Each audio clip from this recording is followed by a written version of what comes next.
This is Casper. He's a 15-year-old quarter horse Arab mix that we picked up as a companion horse to the filly that I bought. We don't have any other horses on the property, so we wanted to have some other horses out here when we brought her home. When we picked him up, he trailered well, and I had been around him at their property, and he was well behaved and everything up to date. We didn't pick him up as a riding horse. They had indicated that he had some bad past experiences and gets very stressed under pressure and tends to be very, very spooky and probably a little bit dangerous. So we picked him up strictly as a companion horse, and he's been doing very well, but again, very spooky.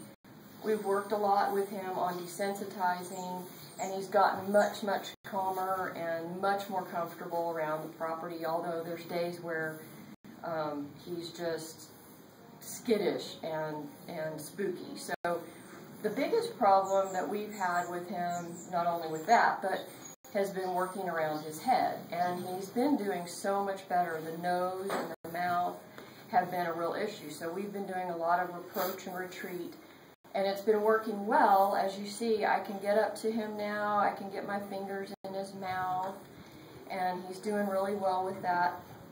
But the minute we try to do wormers or intranasal vaccinations or teeth floating, it's a whole different deal. He gets upset and starts to stress and throws his head up, and I cannot get close to him. So we've tried a lot with the items to get approach and retreat and get up to him and get it into his mouth.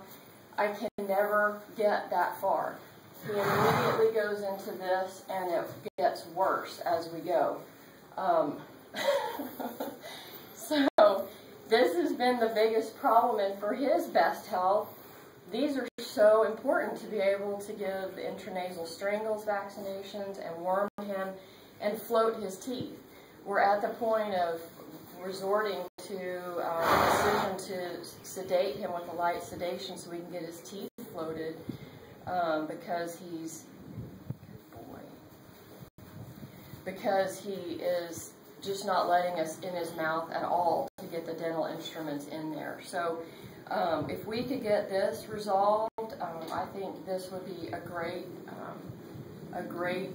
thing for him and for us to not be worrying about this so much anymore. And I hate to sedate him, but I don't want him to be overly stressed about some procedure that we need to do. So if we could get into his mouth and get things taken care of for him so that he could be treated and well cared for, we'd love it. So anyway, submitting this video in hopes that you'll choose Casper as one that